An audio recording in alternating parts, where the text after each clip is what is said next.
Hello everyone, स्वागत है आपका एडी लर्निंग अकेडमी पर। तो फ्रेंड्स, आज की क्लास में हम आपके लिए अति महत्वपूर्ण प्रश्न लेकर आए हैं आपके एग्जाम को ध्यान में रखते हुए। तो जो भी बच्चे होम साइंस से तैयारी कर रहे हैं उनके लिए आज की क्लास भी बेहतरीन यहाँ पर होने वाली है, क्योंकि आज की क्लास में भी हम विभिन्न परीक्षाओं में पूछे गए अति महत्वपूर्ण प्रश्न यहाँ पर लेकर आए। तो क्लास में आप कॉपी पेन जरूर साथ में लेकर बैठेगा। जो भी आज की क्लास में आपको इंपॉर्टेंट पॉइंट लगे अपनी नोटबुक में साथ साथ नोट करते हुए चलेगा।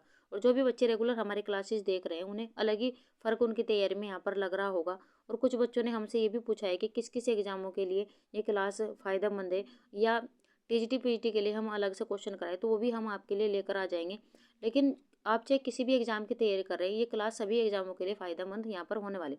बस आप हमें अपना कीमती समय देते रहिए, हम बेहतरीन से बेहतरीन कंटेंट आपको प्रोवाइड कराते रहेंगे। तो चलिए ज़्यादा टाइम ना गवाते हुए शुरू करेंगे आज की महत्वपूर्ण क्लास। आज की क्लास का हमारा पहला क्वेश्चन है, व्यक्तित्व को प्रभावित करने वाला शारीरिक कारक है। ऑप्शन यहाँ पर दिए गए। पहला ऑप्शन है शारीरिक रसायन, दूसरा ऑप्शन है शरीर रचना, तीसरा ऑप्शन है नलिका विहीन ग्रंथियां और चौथा ऑप्शन है उपरोक्त सभी। क्वेश्चन को पहले आपको ध्यान से पढ़ना है, तब अपना आंसर देते चलना है। और पीजीटी 2003 में क्वेश्चन पूछा गया है। आपको बताना है कि व्यक्तित्व को प्रभावित करने वाला शारीरिक कारक है। ऑप्शन यहाँ पर देखें तो शारीरिक रसायन भी व्यक्तित्व को प्रभावित करता है, शरीर रचना भी प्रभावित करता है और नलिका विहीन ग्रंथियां भी प्रभावित करती है। इस प्रकार चौथा ऑप्शन हमारे यहाँ पर सही होगा, उपरोक्त सभी। आइए देख लेते हैं महत्वपूर्ण व्याख्या के साथ में। सामान्यतः एक व्यक्ति के व्यक्तित्व पर निम्नलिखित कारकों का प्रभाव पड़ता है। तो यहाँ पर निम्नलिखित कारक दिए गए हैं व्यक्तित्व को प्रभावित करने वाले, जिसमें आपका वंशानुक्रम भी प्रभावित करता है, जैविक कारकों का प्रभाव भी पड़ता है, शारीरिक रचना का प्रभाव पड़ता है, दैहिक प्रवृत्तियों का प्रभाव पड़ता है, शारीरिक रसायन तत्वों का प्रभाव पड़ता है और नलिका विहीन ग्रंथियों का भी व्यक्तित्व पर प्रभाव पड़ता है। तो यहाँ से भी आपके महत्वपूर्ण पॉइंट बन रहे हैं, इन्हें भी आप नोट करते चलेगा। आगे बढ़ जाते हैं अगले क्वेश्चन की ओर। क्वेश्चन नंबर 2, एंडोमार्फिक व्यक्ति होते हैं। ऑप्शन पहला दुबले और लंबे, ऑप्शन 2 प्रसन्नचित्त, ऑप्शन 3 जिद्दी, ऑप्शन 4 मोटे छोटे और मोटे। टीजीटी 2006 और पीजीटी 2000, यहाँ पर टीजीटी 2010 और पीजीटी 2006 में क्वेश्चन पूछा गया है। महत्वपूर्ण प्रश्न आप यहाँ पर लगाते चलेगा। आपको बताना है कि एंडोमार्फिक व्यक्ति होते हैं, तो कैसे होते हैं ये आपको बताना। ऑप्शन यहाँ पर देखें तो चौथा ऑप्शन हमारे यहाँ पर सही है, छोटे और मोटे। एंडोमार्फिक व्यक्ति होते हैं छोटे और मोटे। आइए देख लेते हैं महत्वपूर्ण व्याख्या के साथ में। मनोवैज्ञानिक युंग ने मनोवैज्ञानिक आधार पर व्यक्तित्व के 3 प्रकार बताए हैं। तो किसके द्वारा 3 प्रकार बताए गए हैं? व्यक्तित्व के युंग के द्वारा, जिसमें आपका अंतर्मुखी व्यक्तित्व, बहिर्मुखी व्यक्तित्व, मध्यमुखी व्यक्तित्व। जिसमें आपका इंडोमार्फिक, जिसे हम अंतर्मुखी व्यक्ति कहते हैं। तो अंतर्मुखी इंडोमार्फिक व्यक्ति अपने आप में अधिक रुचि रखते हैं। ये मोटे, छोटे, गोल व चर्बी युक्त शरीर वाले होते हैं। ये आराम तलब व लोकप्रिय होते हैं। इस व्यक्तित्व के मनुष्य दार्शनिक व विचारक होते हैं। तो यहाँ से भी आपके महत्वपूर्ण पॉइंट बन रहे हैं, इसे भी आप नोट करते चलेगा। आगे बढ़ जाते हैं अगले क्वेश्चन की ओर। क्वेश्चन नंबर 3, भूलने की अचेतन प्रक्रिया।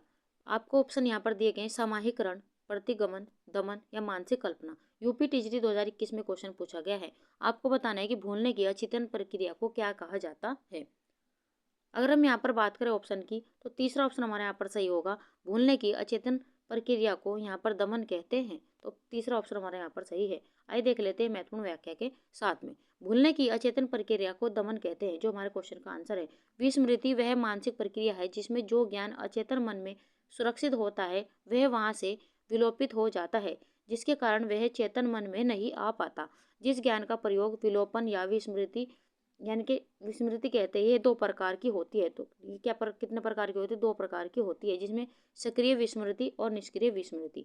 आप यहाँ पर देख सकते हैं सक्रिय विस्मृति, इसमें हम जानबूझकर भूलने का प्रयास करते हैं परंतु भूल नहीं पाते। ये स्मृति संकेत और स्मृति चिन्ह के कारण स्थायी हो जाती है। तो ये है सक्रिय विस्मृति। अब निष्क्रिय, यहाँ पर विस्मृति दी गई, जिनको हमारा मस्तिष्क याद तो करना चाहता है परंतु वह ऐसा नहीं कर पाता, अर्थात उसका जो ज्ञान होता है वह अचेतन में जाकर विलोपित या दमन हो जाता है। तो ये भी आप नोट करते हुए चलेगा। यहाँ से भी आपके महत्वपूर्ण पॉइंट यहाँ पर बन रहे हैं।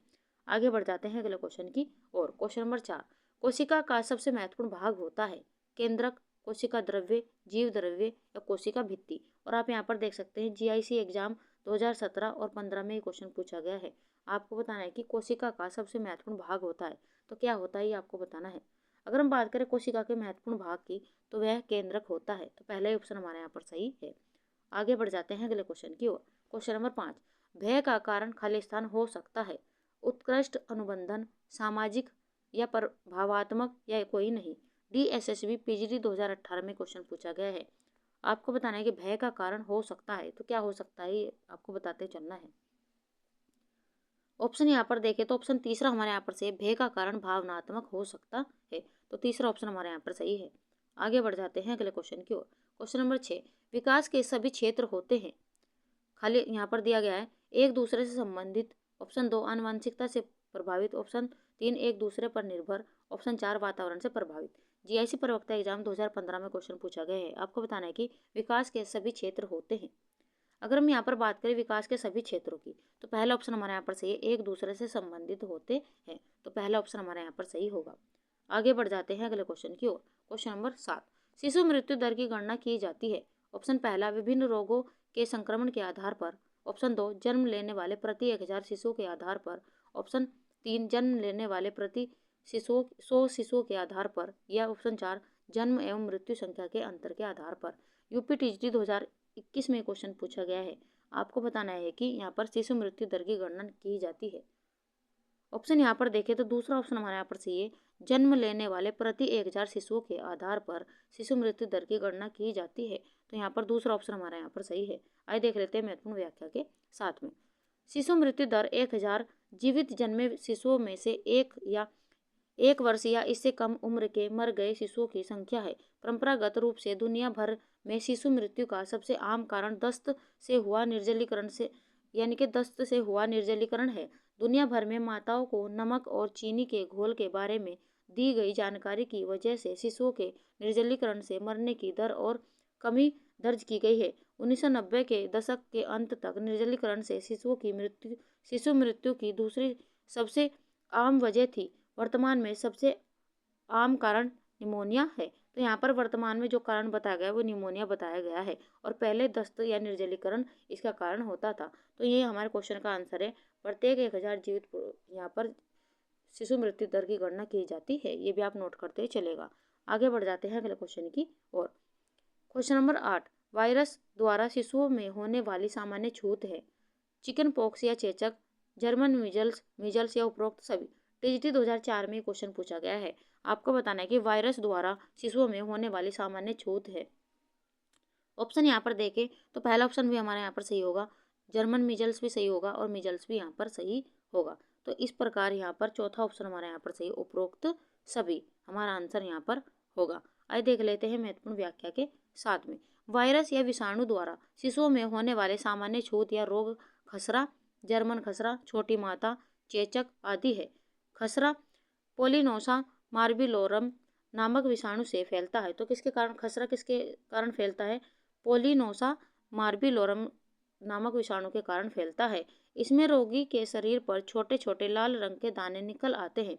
छोटी माता वेरिसेला विषाणु से उपजाति से फैलता है। तो यहाँ पर छोटी माता का भी आपको दिया गया है। तो छोटी माता किसके कारण फैलता है? यहाँ पर वेरिसेला विषाणु के कारण, जो रोगी के श्वास एवं छींकों द्वारा संचरित होते हैं। जबकि चेचक वेरियोला विषाणु के द्वारा फैलता है। चेचक का भी यहाँ पर क्वेश्चन पूछा गया है, छोटी माता का भी क्वेश्चन पूछा गया है, ये भी आप नोट करते हुए चलेगा। द्वारा फैलता है, जो वायु द्वारा रोगी से सीधे संपर्क से संचरित होते हैं। इसके रोगी को ज्वर, सिर में दर्द, जुकाम, उल्टियाँ होती है तथा शरीर पर दाने निकल आते हैं।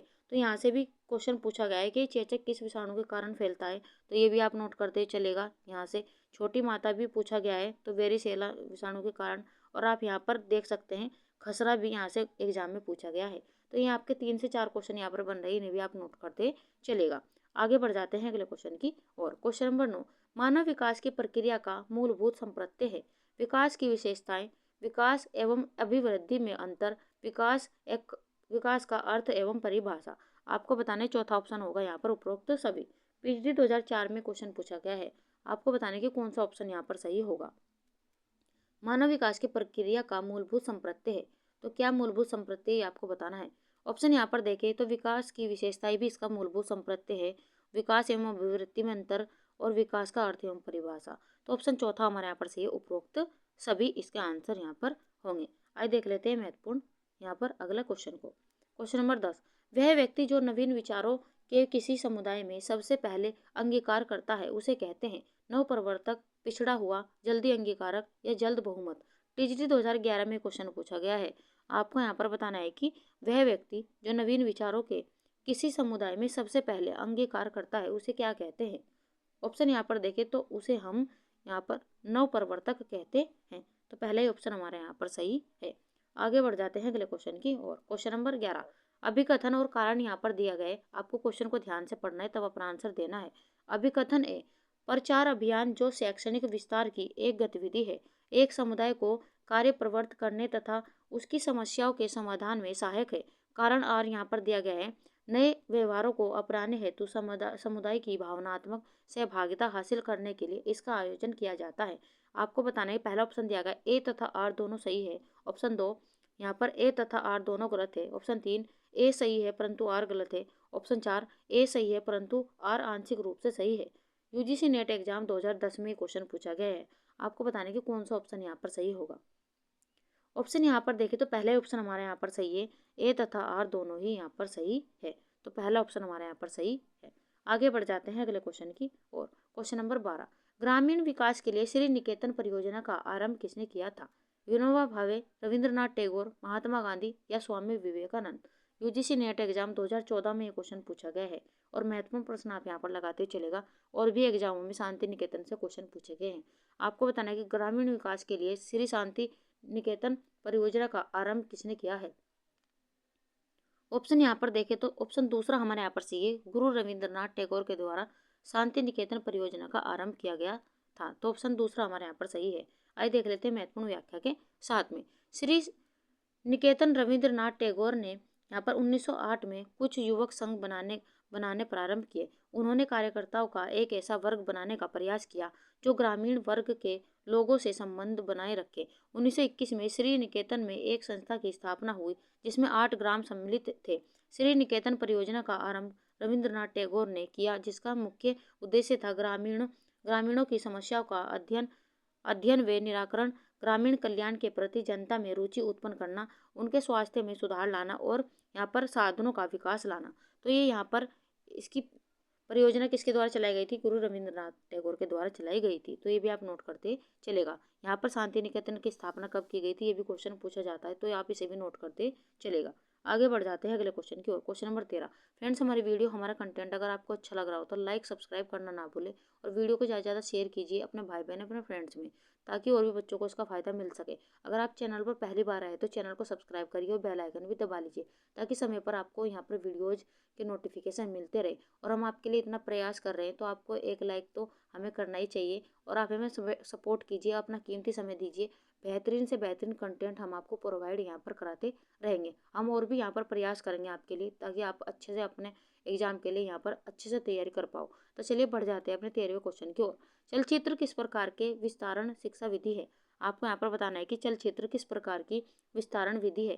पहला ऑप्शन यहाँ पर दिया गया है वाचन, दूसरा ऑप्शन वाचन और दृश्य, तीसरा ऑप्शन दृश्य, चौथा ऑप्शन है सुनना। पीएचडी 2019 में क्वेश्चन पूछा गया है, आपको अपना आंसर देते हुए चलना है। अगर हम यहाँ पर बात करें चलचित्र तो किस प्रकार के विस्तारण शिक्षा की विधि है, तो यह है दृश्य। ऑप्शन हमारा यहाँ पर तीसरा सही होगा। आगे बढ़ जाते हैं अगले क्वेश्चन की ओर। क्वेश्चन नंबर 14, एक प्रकार की शिक्षा जिसका उद्देश्य मनुष्य के मानसिक दृष्टिकोण तथा पद्धति में परिवर्तन लाना कहलाता है। मूल्यांकन, संचार, लक्ष्य या कोई भी नहीं। टीजीटी 2004 में क्वेश्चन पूछा गया है। आपको बताना है कि एक प्रकार की शिक्षा जिसका उद्देश्य मनुष्य के मानसिक दृष्टिकोण तथा पद्धति में परिवर्तन लाना है तो क्या कहलाता है, ये आपको बताना है। तो ऑप्शन हमारा यहाँ पर दूसरा यहाँ पर सही होगा, संचार कहलाता है। यहाँ पर ऑप्शन दूसरा हमारे यहाँ पर सही है। आगे बढ़ जाते हैं अगले क्वेश्चन की ओर। क्वेश्चन नंबर 15, गृह विज्ञान प्रसार शिक्षा का क्षेत्र है, व्यापक, सीमित, द्विआयामी या इनमें से कोई नहीं। प्रसार शिक्षा से भी काफ़ी क्वेश्चन पूछे जाते हैं, तो आप इन्हें भी नोट करते चलेगा। आपको बताना है कि गृह विज्ञान प्रसार शिक्षा का क्षेत्र है, तो गृह विज्ञान प्रसार शिक्षा का क्षेत्र होता है व्यापक। तो यहाँ पर पहला ही ऑप्शन हमारा यहाँ पर सही है। आगे बढ़ जाते हैं अगले क्वेश्चन की ओर। क्वेश्चन नंबर 16, ह्यूरिस्टिक विधि के पदों का सही क्रम होता है। यहाँ पर ह्यूरिस्टिक विधि आपको दी गई है और सीटेट में भी यहाँ से काफ़ी बार क्वेश्चन पूछे जाते हैं, तो ये भी आप नोट करते चलेगा। आपको यहाँ पर सही क्रम इनके पदों का लगाते हुए चलना है।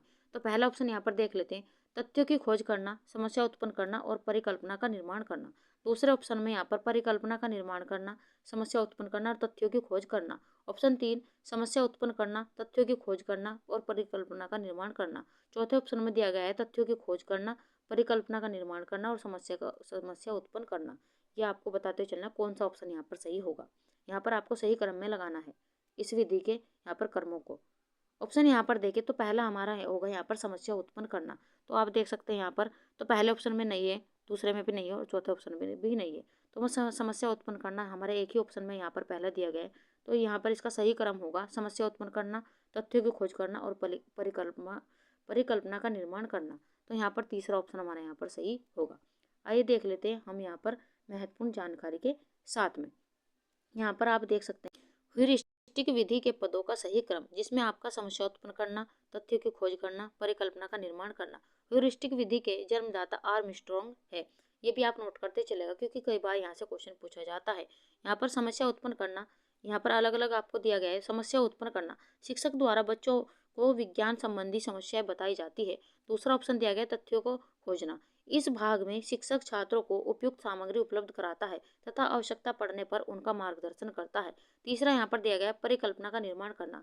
विज्ञान में परिकल्पना का विशेष महत्व है। ह्यूरिस्टिक विधि एक शिक्षक विधि है। ह्यूरिस्टिक शब्द यूनानी शब्द है जिसे ह्यूरियोस को यहाँ पर दिया गया है। तो यहाँ पर आप देख सकते हैं ह्यूरिस्को से बना है। ह्यूरिस्टिक शब्द किससे बना है, यहाँ पर आप देख सकते हैं ह्यूरिस्को से बना है, जिसका तात्पर्य है मैं स्वयं खोज करता हूँ। इस प्रकार स्पष्ट है कि ह्यूरिस्टिक विधि स्वयं खोज करके या अपने आप में सीखने की विधि। ह्यूरिस्टिक विधि को अन्वेषण विधि भी कहा जाता है। ये भी आप नोट करते ही चलेगा। तो ह्यूरिस्टिक विधि को यहाँ से आपके 4 से 5 क्वेश्चन बन रहे हैं। ह्यूरिस्टिक विधि को अन्वेषण विधि भी कहा जाता है और ये किस शब्द से बना है ये भी आपको दिया गया है। और ये यहाँ पर शिक्षक विधि कहलाती है, ये भी आप नोट करते चलेगा। और यहाँ पर इस विधि के पदों का भी सही क्रम यहाँ पर दिया गया है। तो 4 से 5 क्वेश्चन आपके यहाँ पर बन रहे हैं, इसे भी आप नोट करते चलेगा। आगे बढ़ जाते हैं अगले क्वेश्चन की ओर। क्वेश्चन है हमारा, निम्न में से किन 2 रंगों से मिलकर हरा रंग बनता है? नीला बैंगनी, पीला नीला या लाल नीला, या इनमें से कोई नहीं। आपको यहाँ पर पूछा गया है कि निम्न में से किन 2 रंगों से मिलकर हरा रंग बनता है। आपको बताते चलना है कौन सा ऑप्शन यहाँ पर सही होगा। ऑप्शन यहाँ पर देखें तो चौथा ऑप्शन हमारे यहाँ पर सही, इनमें से कोई भी नहीं। इनमें से किसी भी रंग को मिलाने से हरा रंग नहीं बनता है। आइए देख लेते हैं महत्वपूर्ण व्याख्या के साथ में। प्रकाश के वे रंग जो किन्हीं अन्य रंगों के मिश्रण द्वारा प्राप्त नहीं किए जा सकते तथा जो अपने आप में स्वतंत्र होते हैं, प्राथमिक रंग या मूल रंग कहलाते हैं। ये 3 प्रकार के होते हैं, जिसमें लाल, हरा, पीला। ये भौतिक शास्त्रों के अनुसार है। तो ये अगर हम यहाँ पर बात करें लाल, हरा और नीला, ये किसके अनुसार बताए गए हैं? भौतिक शास्त्र के अनुसार है। लेकिन प्रांग के अनुसार यहाँ पर प्राथमिक रंग बताए गए हैं लाल, पीला और नीला। अगर आपसे क्वेश्चन एग्जामिनर पूछ ले प्रांग के अनुसार तो आपका आंसर होगा लाल, पीला, नीला। वहीं अगर भौतिक शास्त्र के अनुसार आपसे पूछ ले कि प्राथमिक रंग कौन कौन से होते हैं तो लाल, हरा, पीला। तो हमारे आंसर ये अलग अलग है, इन्हें भी आप नोट करते चलेगा। इनके मिश्रण से निम्नलिखित रंग प्राप्त होते हैं। तो यहाँ पर पीला तो जो हरा लाल होगा, मेजेंटा लाल पीला होगा और पिकॉक मेलन हरा और नीला होगा।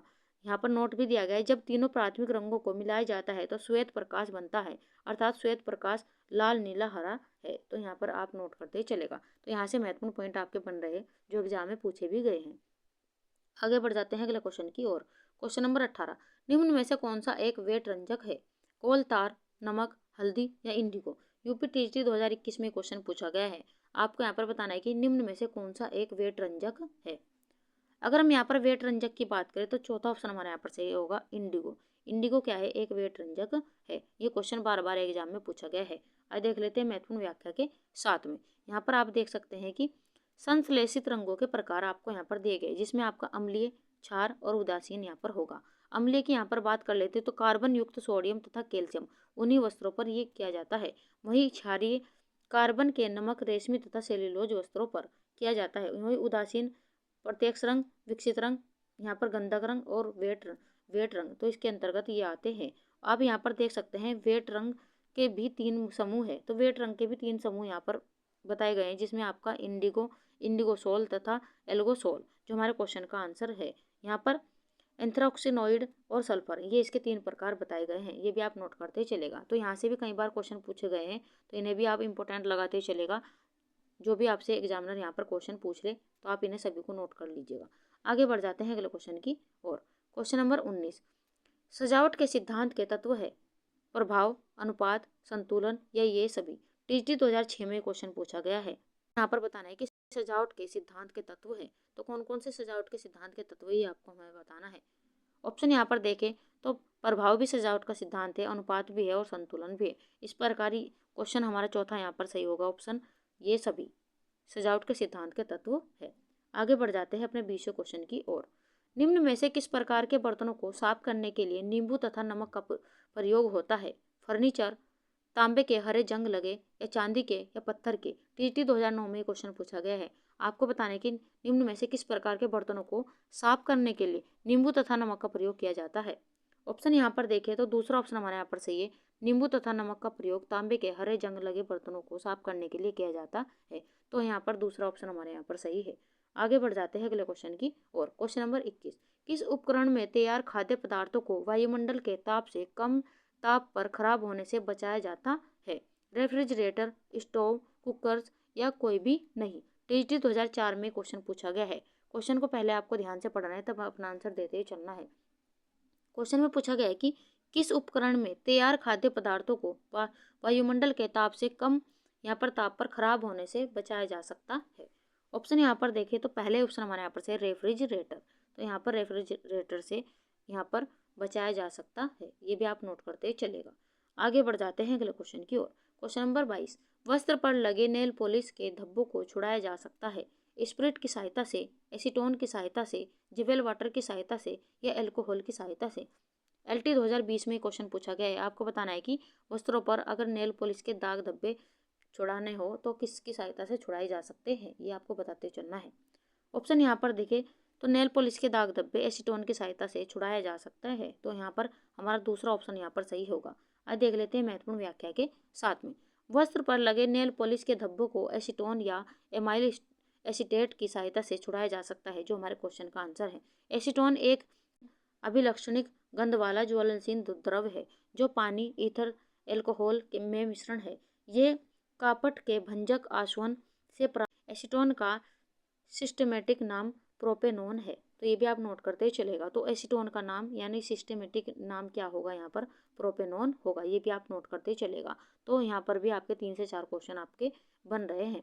आगे बढ़ जाते हैं अगले क्वेश्चन की ओर। Question number 23। यहाँ पर भी आपको अभिकथन और कारण यहाँ पर दिया गया है, तो आपको क्वेश्चन को ध्यान से पढ़ना है। अभिकथन: एंटीऑक्सीडेंट पोषक आहार में विषाक्तता को कम कर सकता है और संभावित स्वास्थ्य लाभों को अधिकतम कर सकता है। कारण यहाँ पर दिया गया, फल और सब्जियों के पोषक वाले आहारों से आरडीए के स्तर से उच्च स्तरों पर विटामिन ए, विटामिन सी और विटामिन ई आदि मिलता है। तो आपको बताना है कि कौन सा ऑप्शन यहाँ पर सही होगा। पहला ऑप्शन ए गलत है और आर सही है।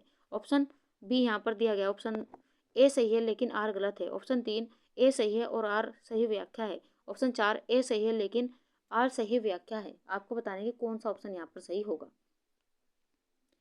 ऑप्शन यहाँ पर देखें तो दूसरा ऑप्शन हमारे यहाँ पर सही, ए सही है लेकिन आर यहाँ पर गलत है। तो यहाँ पर दूसरा ऑप्शन हमारा यहाँ पर सही होगा। अभिकथन सही है और यहाँ पर इसका कारण यहाँ पर गलत दिया गया है, तो ये भी आप नोट करते ही चलेगा। आगे बढ़ जाते हैं अगले क्वेश्चन की ओर। Question number 24। सभी प्रकार की शर्करा का सरलतम रूप है गैलेक्टोज, फ्रक्टोज, ग्लूकोज या लेक्टोज? आपको यहाँ पर सभी प्रकार की शर्करा का सरलतम रूप यहाँ पर पूछा गया है। टीजीटी 2009 में क्वेश्चन पूछा गया है। आपको बताना है कौन सा ऑप्शन यहाँ पर सही होगा। ऑप्शन यहाँ पर देखें तो सभी प्रकार की शर्करा का सरलतम रूप होगा ग्लूकोज, तो ऑप्शन तीसरा हमारे यहाँ पर सही है। आगे बढ़ जाते हैं अगले क्वेश्चन की ओर। Question number 25। मनुष्य 10 कैलोरी ऊर्जा प्राप्त करता है तो उसे कितनी यहाँ पर कार्बोहाइड्रेट प्राप्त होती है? 10 कैलोरी ऊर्जा से यहाँ पर आपको बताना है। पहला ऑप्शन में 2 ग्राम कार्बोहाइड्रेट से, या 1 ग्राम कार्बोहाइड्रेट से, या 2.5 ग्राम कार्बोहाइड्रेट से, या 5 ग्राम कार्बोहाइड्रेट से? टीजीटी 2009 में क्वेश्चन पूछा गया है। आपको यहाँ पर बताना है कि मनुष्य 10 कैलोरी ऊर्जा प्राप्त करता है तो कितने ग्राम कार्बोहाइड्रेट से प्राप्त करेगा, ये आपको बताते चलना है। ऑप्शन यहाँ पर देखें तो तीसरा ऑप्शन हमारे यहाँ पर सही है। 2.5 ग्राम कार्बोहाइड्रेट से मनुष्य 10 कैलोरी ऊर्जा प्राप्त करता है। आइए देख लेते हैं महत्वपूर्ण व्याख्या के साथ में। मनुष्य 2.5 ग्राम कार्बोहाइड्रेट से 10 कैलोरी ऊर्जा प्राप्त करता है, जो हमारे क्वेश्चन का आंसर है। सामान्यतः ऊर्जा उत्पादन हेतु कार्बोहाइड्रेट ग्लूकोज का उपयोग होता है। 1 ग्राम ग्लूकोज से पूर्ण ऑक्सीकरण से 4.2 किलो कैलोरी ऊर्जा प्राप्त होती है। तो इस प्रकार कितनी 1 ग्राम से कितनी यहाँ पर ऊर्जा कैलोरी प्राप्त होती है? तो 4.2। कोशिकाओं में ग्लूकोज के ऑक्सीकरण की ऊर्जा मुक्त होती है, तो ये भी आप नोट करते हुए चलेगा। यहाँ से भी क्वेश्चन पूछे गए हैं। आगे बढ़ जाते हैं अगले क्वेश्चन की ओर। फ्रेंड्स, हमारी वीडियो, हमारा कंटेंट अगर आपको अच्छा लग रहा हो, हमारा प्रयास आपको पसंद आ रहा हो, तो वीडियो को ज़्यादा से ज़्यादा शेयर करिए अपने भाई बहन, अपने फ्रेंड्स में। उन बच्चों तक भी वीडियो पहुंचाए जो पेड कोर्स नहीं खरीद पाते और उनकी तैयारी अच्छी नहीं हो पाती, तो उन्हें भी ज़्यादा से ज़्यादा वीडियो को शेयर कीजिए। जो भी बच्चे होम साइंस तैयारी कर रहे हैं और भी बच्चों को इसमें जोड़िए, ताकि हमें भी यहाँ पर मोटिवेशन मिलता रहे। और आप हमें ये ज़रूर बताएं कि हमारा कंटेंट आपको कैसा लग रहा है, ताकि हमें ये भी पता चल सके हम आपको जो कंटेंट यहाँ पर प्रोवाइड करा रहे हैं वो आपको अच्छा भी लग रहा है या नहीं। आप हमें ज़रूर बताएं कमेंट बॉक्स में कि आपको हमारा कंटेंट कैसा लग रहा है। अगर आपको जरा भी फायदा हो रहा है तो लाइक सब्सक्राइब करना ना भूलें। तो चलिए अब बढ़ जाते हैं अपने क्वेश्चन की ओर। हमारा 26वां क्वेश्चन है, साइटोप्लाज्मा में उपस्थित प्रोटीन के अणुओं को कहते हैं डीएनए, आरएनए, अमीनो अम्ल या इनमें से कोई नहीं। यूपी पीजीटी 2021 में ये क्वेश्चन पूछा गया है। आपको बताना है कि साइटोप्लाज्मा में उपस्थित प्रोटीन के अणुओं को कहते हैं, तो क्या कहते हैं ये आपको बताते चलना है। तो साइटोप्लाज्मा में उपस्थित प्रोटीन के अणुओं को अमीनो अम्ल कहते हैं। तो तीसरा ऑप्शन हमारे यहाँ पर सही होगा। आइए देख लेते हैं महत्वपूर्ण व्याख्या के साथ में। साइटोप्लाज्मा में उपस्थित प्रोटीन के अणुओं को अमीनो अम्ल कहते हैं, जो हमारे क्वेश्चन का आंसर है। कोशिका में कोशिका झिल्ली के अंदर केंद्रक को छोड़कर संपूर्ण पदार्थों को कोशिका द्रव्य कहते हैं। ये भी यहाँ से एक क्वेश्चन बन रहा है।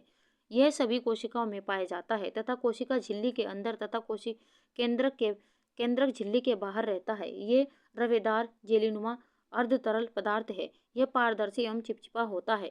आरएनए, अब यहाँ पर आरएनए आप देख सकते हैं, यहाँ पर एक प्रकार का न्यूक्लिक एसिड है। यह न्यूक्लिक एसिड होता है जो सीधे प्रोटीन संश्लेषण में शामिल होता है। ये भी क्वेश्चन आरएनए से भी क्वेश्चन पूछा गया है। डीएनए, जीवित कोशिकाओं के गुणसूत्र में पाए जाने वाले तंतुनुमा अणु है। यह हर एक जीवित कोशिका के लिए अनिवार्य होते हैं। तो डीएनए और आरएनए से भी कई बार क्वेश्चन पूछे गए हैं, तो आप इन्हें भी नोट करते चलेगा। आगे बढ़ जाते हैं अगले क्वेश्चन की और। क्वेश्चन नंबर 27, धात्री माता 0 से 6 माह के लिए प्रोटीन की प्रस्तावित मात्रा ICMR 2010 है। 78 ग्राम प्रतिदिन, 68 ग्राम प्रतिदिन या 55 ग्राम प्रतिदिन या 74 ग्राम प्रतिदिन। NTA UGC नेट एग्जाम यहाँ पर 2018 में क्वेश्चन पूछा गया है और महत्वपूर्ण प्रश्न आप यहाँ पर लगाते चलेगा। आपको यहाँ पर धात्री माता का पूछा गया है और ये कब पूछा है, 2010 का ICMR आपसे पूछा गया है। तो आपको बताना कि धात्री माता यानी कि 0 से 6 माह के लिए प्रोटीन की प्रस्तावित मात्रा आपको यहाँ पर बतानी है। तो कौन सा ऑप्शन यहाँ पर सही होगा, आपको बताते चलना है कौन सा ऑप्शन यहाँ पर सही होगा। ऑप्शन यहाँ पर देखें तो चौथा ऑप्शन हमारे यहाँ पर 74 ग्राम प्रतिदिन। यहाँ पर चौथा ऑप्शन हमारे यहाँ पर सही है। आइए देख लेते हैं महत्वपूर्ण जानकारी के साथ में। शिशु, बालक, किशोर, बालक बालिकाओं, गर्भवती एवं स्तनपान कराने वाली माताओं में प्रोटीन की मांग अधिक होती है। वृद्धों में प्रोटीन की मांग बढ़ जाती है। इसके अतिरिक्त ऑपरेशन के बाद जलने पर मेरास्मस, सूजन, क्वार्सियोरकोर, रक्त अल्पता, बुखार आदि स्थिति में भी प्रोटीन की मांग बढ़ जाती है। सन 1933 में भारतीय चिकित्सा अनुसंधान समिति, जिसे हम कहते हैं ICMR, तो इसका पूर्ण रूप आपसे पूछा जा सकता है, ये भी कई बार एग्जाम में। तो भारतीय चिकित्सा अनुसंधान समिति के पोषण विशेषज्ञ ने धात्री माता 0 से 6 माह के लिए प्रोटीन की प्रस्तावित मात्रा ICMR 2010 के अनुसार 74 ग्राम प्रतिदिन है। तो जो हमारे क्वेश्चन का आंसर है, शरीर की मांग के अनुसार प्रोटीन की पूर्ति हो इसके लिए यह आवश्यक है कि अनाज एवं दालों को मिलाकर प्रयोग में लाना चाहिए, ताकि सभी आवश्यक अमीनो अम्ल की पूर्ति हो सके। RDA 2020 के अनुसार, यहाँ पर अब क्वेश्चन यहाँ से अलग बन जाता है। RDA 2020 के अनुसार धात्री मात्रा 0 से 6 माह के लिए प्रोटीन की मांग 62.6 ग्राम प्रतिदिन कर दी गई है। तो ये भी आप नोट करते चलेगा। और ये कब हुआ था, ये 1933 में हुआ था भारतीय चिकित्सा अनुसंधान के द्वारा। तो ये भी आप नोट करते चलेगा। अगर 2010 में आप ICMR के द्वारा 74 यहाँ पर ग्राम प्रतिदिन होगा, जो हमारे क्वेश्चन का आंसर है। तो यहाँ से भी आपके काफ़ी क्वेश्चन बन रहे हैं, तो इन्हें भी आप नोट करते चलेगा। आगे बढ़ जाते हैं अगले क्वेश्चन की और। क्वेश्चन नंबर 28, विटामिन C की कमी से कौन सी बीमारी होती है? स्कर्वी, रतौंधी, रिकेट्स या बेरी। TGT झारखंड 2017 और GIC 2017 में एक क्वेश्चन पूछा गया है। आपको यहाँ पर बताना है कि विटामिन C की कमी के कारण कौन सी बीमारी होती है। अगर हम विटामिन C की कमी के कारण यहाँ पर बीमारी की बात करें तो पहले ऑप्शन हमारे यहाँ पर सही है, स्कर्वी रोग हो जाता है। और विटामिन C खट्टे फलों में पाया जाता है, ये भी आप नोट करते चलेगा। और B और C ये पानी में घुलनशील विटामिन होते हैं। ये भी क्वेश्चन कई बार एग्जाम में पूछा गया है। आगे बढ़ जाते हैं अगले क्वेश्चन की और। अतिसार, त्वचा शोथ और अवसाद के लक्षण है। यहाँ पर आपको रोग दिए गए हैं, अतिसार, त्वचा शोथ और अवसाद। यहाँ पर आपको बताने कि इनके लक्षण कौन कौन से हैं। चर्मग्राह, मेरास्मस, जीवाशोथ या क्वार्सियोर। टीजीटी 2011 में क्वेश्चन पूछा गया है। आपको बताना है कि कौन सा ऑप्शन यहाँ पर सही होगा, अतिसार, त्वचा शोथ या अवसाद। ऑप्शन यहाँ पर देखें तो पहले ऑप्शन हमारे यहाँ पर सही है, इसके लक्षण है चर्मग्राह, तो यहाँ पर पहले ही ऑप्शन हमारे यहाँ पर सही है। आगे बढ़ जाते हैं अगले क्वेश्चन की और। क्वेश्चन नंबर 30, ICMR 2010 के अनुसार एक वयस्क आदमी के लिए जस्ता की RDA प्रस्तावित आहारिक मात्रा आपको बतानी है। पहला ऑप्शन हमारा 12 ग्राम प्रतिदिन, दूसरा ऑप्शन 14 ग्राम प्रतिदिन, तीसरा ऑप्शन 16 ग्राम प्रतिदिन या चौथा ऑप्शन 20 ग्राम प्रतिदिन। टीजीटी राजस्थान में क्वेश्चन पूछा गया है, आपको अपना आंसर देते हुए चलना है कौन सा ऑप्शन यहाँ पर सही होगा। ये ICMR 2010 के अनुसार आपसे पूछा गया है। एक वयस्क आदमी के लिए जस्ता यानी कि जिंक की RDA प्रस्तावित आहारिक मात्रा आपको बतानी है। ऑप्शन यहाँ पर देखें तो कौन सा ऑप्शन यहाँ पर सही होगा ये आपको बताना है। तो ऑप्शन पहले ही हमारे यहाँ पर सही है, 12 ग्राम प्रतिदिन। यहाँ पर पहला ऑप्शन हमारे यहाँ पर सही है। आइए देख लेते हैं महत्वपूर्ण जानकारी के साथ में। हमारे शरीर में 1.5 से 2.5 ग्राम जिंक पाया जाता है। यह खनिज लवण सभी कोशिकाओं में पाया जाता है, लेकिन 90% मांसपेशियों व हड्डियों में विद्यमान रहता है। ICMR 2010 के अनुसार एक वयस्क व्यक्ति के लिए जस्ता यानी कि जिंक की RDA 12 मिलीग्राम प्रतिदिन होनी चाहिए। RDA 2020 के अनुसार जिंक का दैनिक मौग 17 mg प्रतिदिन कर दिया गया है। तो ये भी आप नोट करते चलिएगा। यहाँ से भी महत्वपूर्ण प्रश्न बन जाते हैं। RDA 2020 के अनुसार भी यहाँ से आपको नोट करना है, और अगर आपसे 2010 के अनुसार यहाँ पर पूछे ये भी आपको नोट करते हुए चलना है। आगे बढ़ जाते हैं अगले क्वेश्चन की और। क्वेश्चन नंबर 31, इस खाद्य पदार्थ से मधुमेह में परहेज करना चाहिए। दूध, शक्कर, पत्ता गोभी या मक्खन। आपको यहाँ पर बताना है कि किस खाद्य पदार्थ से मधुमेह में परहेज करना चाहिए। ऑप्शन यहाँ पर देखें तो दूसरा ऑप्शन हमारे यहाँ पर सही है, शक्कर खाद्य पदार्थ से मधुमेह में परहेज करना चाहिए। यहाँ पर दूसरा ऑप्शन हमारे यहाँ पर सही होगा। आगे बढ़ जाते हैं अगले क्वेश्चन की और। क्वेश्चन नंबर 32, पीलिया रोग से पीड़ित मरीज को निम्न में से किस आहार का आमतौर पर परहेज करना चाहिए। प्रोटीन्स, वसा, कार्बोहाइड्रेट्स या विटामिन। DSSB TGT 2014 में क्वेश्चन पूछा गया है और महत्वपूर्ण प्रश्न आप यहाँ पर लगाते चलेगा। आपको बताना है कि पीलिया रोग से पीड़ित मरीज को निम्न में से किस आहार का आमतौर पर परहेज करना चाहिए, ये आपको बताते चलना है। ऑप्शन यहाँ पर देखें तो पीलिया वाले रोगी को यहाँ पर वसा से परहेज करना चाहिए, तो वसा वाले यहाँ पर आहार से परहेज करना चाहिए। ऑप्शन दूसरा हमारे यहाँ पर सही होगा। आगे बढ़ जाते हैं अगले क्वेश्चन की ओर। टाइफाइड किस माध्यम से फैलता है। वायु, स्पर्श, जल और आहार, व्यक्ति स्वच्छता में कमी। आपको यहाँ पर बताना है कि टाइफाइड किस माध्यम से फैलता है, ये आपको बताते हुए चलना है। अगर हम यहाँ पर बात करें टाइफाइड की तो किस माध्यम से फैलता है, तो जल और आहार से ये फैलता है। तो यहाँ पर तीसरा ऑप्शन हमारे यहाँ पर सही होगा। तो फ्रेंड्स, हम यहाँ पर आपको इतना बेहतरीन कंटेंट यहाँ पर दे रहे हैं, तो इसे आप नोट करते चलेगा। एक ही क्वेश्चन से, व्याख्या वाले क्वेश्चन से आपके 4 से 5 क्वेश्चन यहाँ पर बन रहे हैं। भले ही आपने क्वेश्चन पहले पढ़े होंगे, लेकिन जो हम आपको जानकारी दे रहे हैं वो शायद ही आपने कहीं पढ़ी होगी, तो इसे भी आप नोट करते चलेगा। हम चाहते हैं कि आप बेहतर से बेहतर अपने एग्जाम में यहाँ पर कर पाओ। देख लेते हैं अगला क्वेश्चन। क्वेश्चन नंबर 34, व्यक्ति का सामान्य वजन खाली स्थान प्रतिशत अधिक वजन मोटापा कहलाता है। 5, 20, 10 या 15।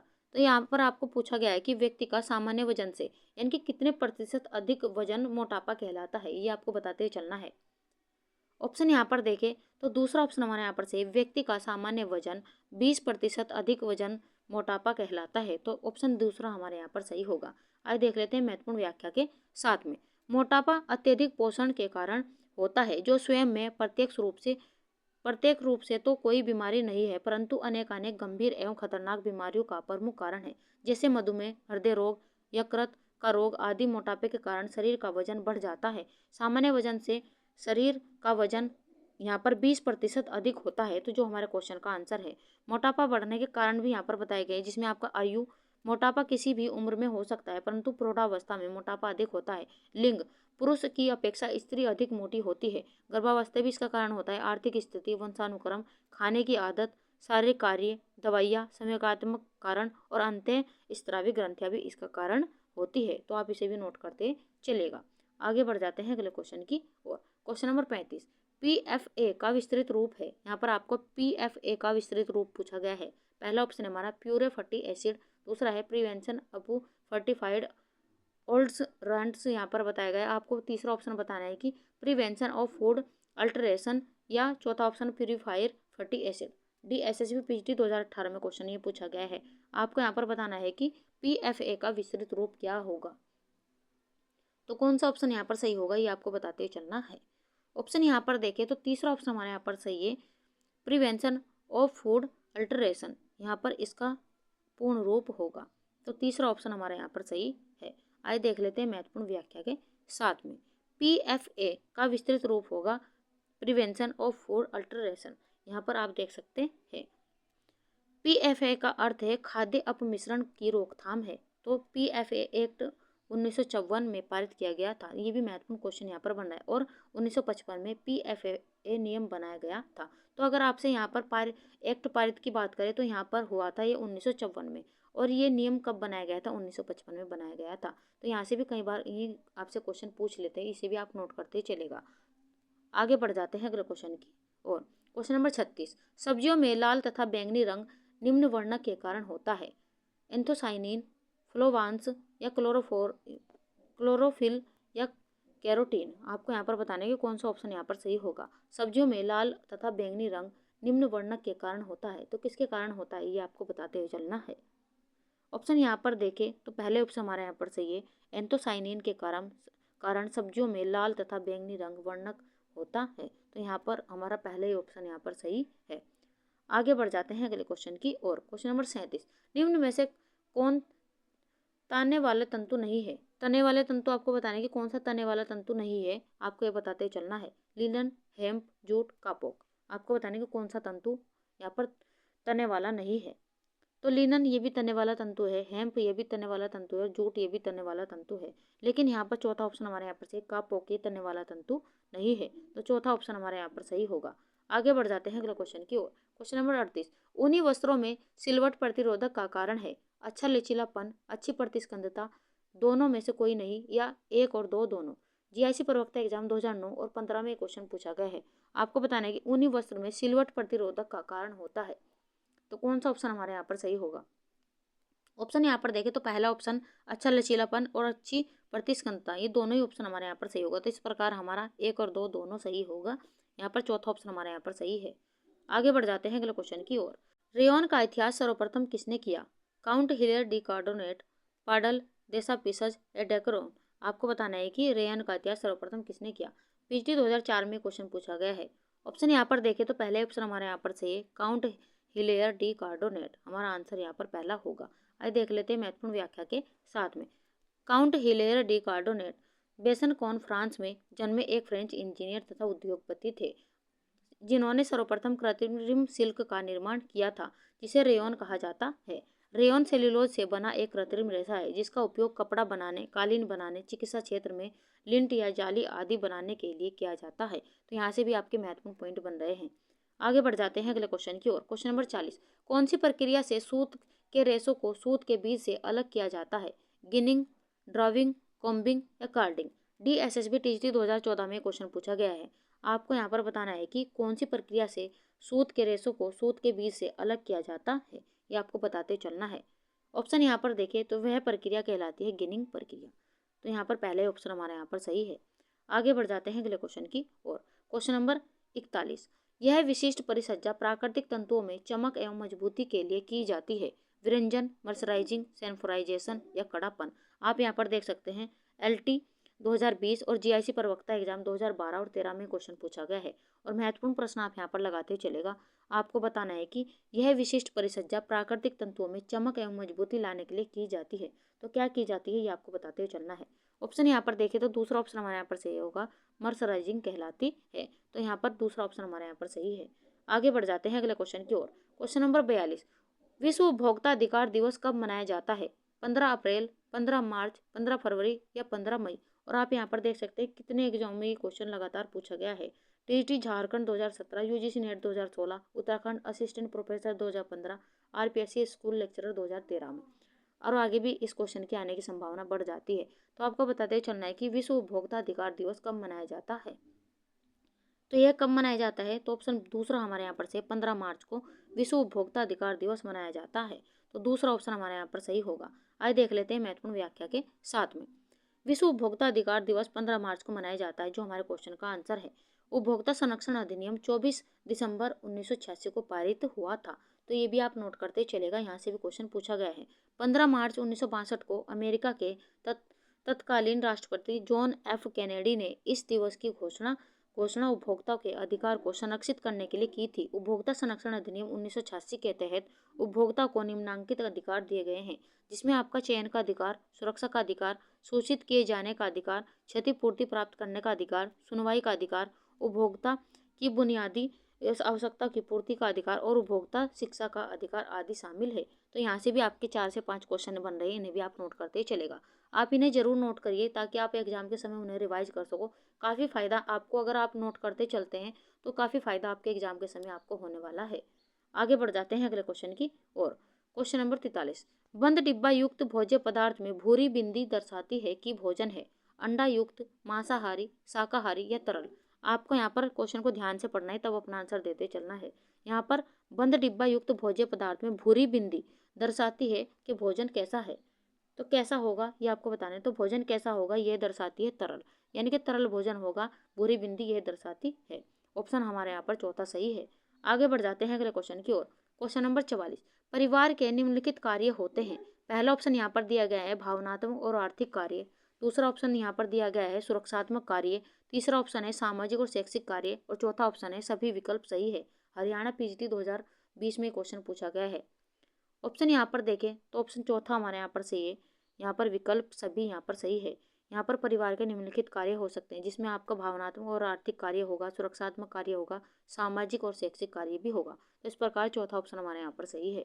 आगे बढ़ जाते हैं अगले क्वेश्चन की ओर। Question number 45। परिवार किस प्रकार की संस्था है? सामाजिक संस्था, शैक्षिक संस्था या संस्कृति संस्था या उपरोक्त में से कोई नहीं। यूपी असिस्टेंट प्रोफेसर एग्जाम यहाँ पर 2019 और टीजीटी 2009 में क्वेश्चन पूछा गया है और महत्वपूर्ण प्रश्न आप यहाँ पर लगाते ही चलेगा। आपको बताने कि परिवार किस प्रकार की संस्था है। तो अगर हम यहाँ पर परिवार की बात करें तो परिवार एक सामाजिक संस्था है। तो पहले ऑप्शन हमारे यहाँ पर सही है। आगे बढ़ जाते हैं अगले क्वेश्चन की ओर। Question number 46। परिवार निम्न में से किस समूह में आता है? प्राथमिक समूह, द्वितीयक समूह, तृतीयक समूह या उपरोक्त में से कोई नहीं। पीजीटी 2003 में यह क्वेश्चन पूछा गया है। आपको बताना है कि परिवार निम्न में से किस समूह में आता है। तो अगर हम परिवार की बात करें तो परिवार प्राथमिक समूह के अंतर्गत आता है। तो यहाँ पर पहले ही ऑप्शन हमारे यहाँ पर सही है। आगे बढ़ जाते हैं अगले क्वेश्चन की ओर। क्वेश्चन यहाँ पर आप देख सकते हैं, व्याख्या भी हम आपके लिए लेकर आए हैं। यहाँ पर परिवार मुख्यतः प्राथमिक समूह में आता है, जो हमारे क्वेश्चन का आंसर है। प्राथमिक समूह की अवधारणा का उल्लेख सर्वप्रथम CH कुली ने अपनी पुस्तक सोशल ऑर्गेनाइजेशन में किया था। इनके अनुसार प्राथमिक समूह से तात्पर्य उन समूह से है जिनमें सदस्यों के बीच आमने सामने घनिष्ठ संबंध होते हैं, साथ ही पारंपरिक सहयोग इनकी अनिवार्य विशिष्टता होती है। ऐसे समूह व्यक्ति के सामाजिक स्वभाव और विचारों के निर्माण में बुनियादी यानी प्राथमिक योगदान देते हैं। प्राथमिक समूह की मुख्य विशेषताएं भी दी गई है आपको यहाँ पर, जिसमें आपका लघु आकार, परस्पर संबंध, लक्ष्यों की समानता और स्वतः विकसित समूह, अनौपचारिक समूह और सर्वव्यापकता। ये भी आप नोट करते ही चलेगा क्योंकि यहाँ से कई क्वेश्चन पूछे गए हैं। आगे बढ़ जाते हैं अगले क्वेश्चन की ओर। Question number 47। उद्देश्यों का विकास करना किसका चरण है? नीति निर्माण, नियोजन, नियंत्रण या मूल्यांकन। यूपी पीजीटी 2021 में क्वेश्चन पूछा गया है। आपको यहाँ पर बताना है कि उद्देश्यों का विकास करना किसका चरण है। ऑप्शन यहाँ पर देखें तो उद्देश्यों का विकास करना नियोजन का चरण होता है। यहाँ पर हमारा ऑप्शन यहाँ पर दूसरा सही होगा। आइए देख लेते हैं महत्वपूर्ण व्याख्या के साथ में। उद्देश्यों का विकास करना नियोजन का चरण है, जो हमारे क्वेश्चन का आंसर है। चरण लुइस AL के अनुसार दिए गए हैं। इन्होंने प्रबंधन के 7 चरण बताए हैं। तो किसके द्वारा बताए गए? लुइस ALN के द्वारा बताए गए हैं।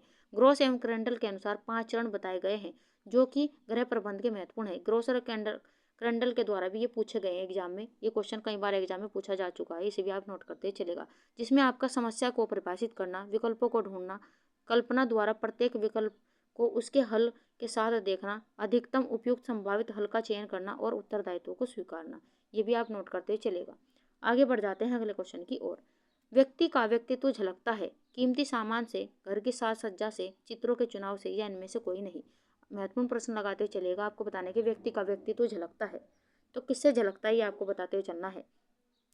अगर हम यहाँ पर बात करें तो व्यक्ति का व्यक्तित्व झलकता है घर की साज सज्जा से। तो यहाँ पर ऑप्शन बी हमारा यहाँ पर सही होगा।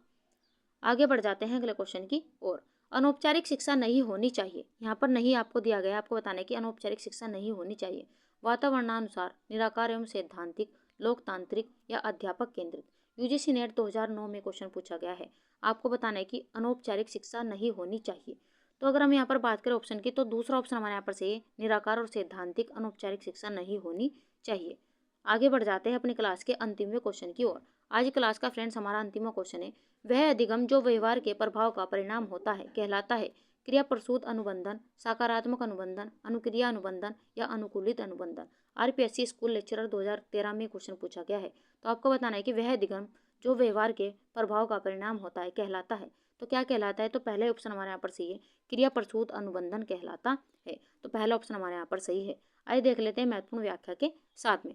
क्रिया प्रसूत अनुबंधन, क्रिया प्रसूत अनुबंधन का सिद्धांत स्किनर ने दिया था, जो हमारे क्वेश्चन का यहाँ पर आंसर है। और किसके द्वारा दिया गया था? स्किनर के द्वारा दिया गया था।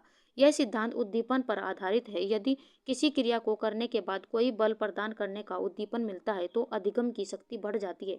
जैसे किसी विद्यार्थी को जब अंक प्राप्ति या किसी कार्य को करने का इनाम दिया जाता है या प्रशंसा की जाती है तो उसके कार्य करने की शक्ति में वृद्धि हो जाती है। अब यहाँ पर अनुक्रिया अनुबंधन यहाँ पर दिया गया है। तो पावलोव द्वारा अनुक्रिया अनुबंधन यहाँ पर दिया गया है। ये भी क्वेश्चन कई बार एग्जाम में पूछा जा सकता है। और ये कब दिया गया है?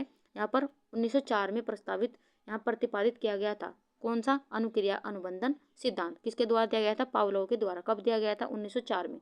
यहाँ पर इस सिद्धांत के अनुसार अस्वाभाविक उद्दीपन के प्रति स्वाभाविक उद्दीपन के समान होने वाली अनुक्रिया शास्त्रीय अनुबंधन अर्थात उद्दीपन और अनुक्रिया के बीच यानी कि साहचर्य स्थापित करने की अनुबंधन है। ये भी आप नोट करते चलेगा। अब यहाँ पर देख सकते हैं अनुकूलित अनुबंधन यहाँ पर दिया गया है।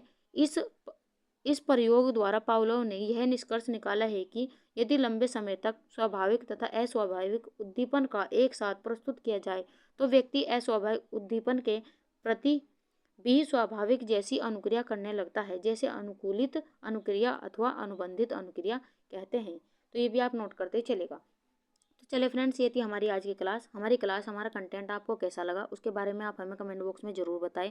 अगर आपको हमारा कंटेंट पसंद आया हो तो लाइक सब्सक्राइब करना ना भूलें। तो चलते हैं, मिलते हैं ऐसे ही क्वेश्चनों के साथ में नेक्स्ट वीडियो में। तब तक के लिए आप खुश रहिए, अपने माता पिता का सम्मान कीजिए। वीडियो देखने के लिए थैंक यू।